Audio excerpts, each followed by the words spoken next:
Lastly, I got one thing that I left out of the first part of this. It's very, very important.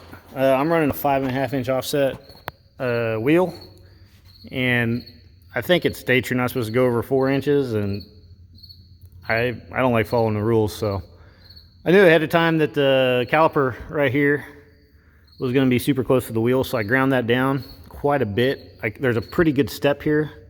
I took about half of that. Let's see if you can see a little better.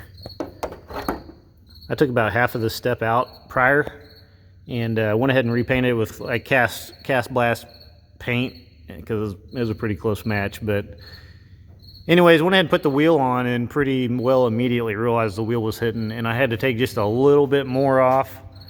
But kind of what I'm saying, even though you probably shouldn't be grinding on the caliper, is that if you grind on the caliper, you can go ahead and make this work with a deeper offset wheel.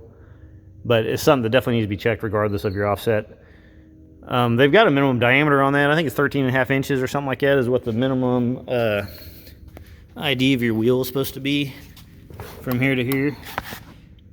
Well, I don't know if you can see that or not. From here, here to here. But right in there, you can see where it was hitting my wheel. But it knocked the paint right off of it, and I was able to see where it was hitting and ground that off, and everything was good to go after that. So, like everything, just kind of check everything, check for clearances, and because it does have a little bit of run out in it.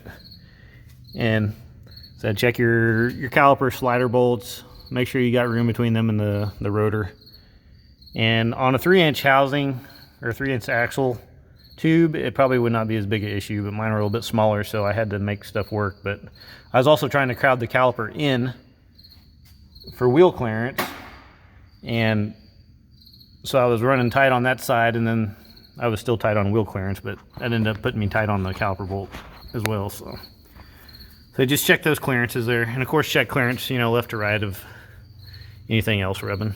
But anyways, see you later.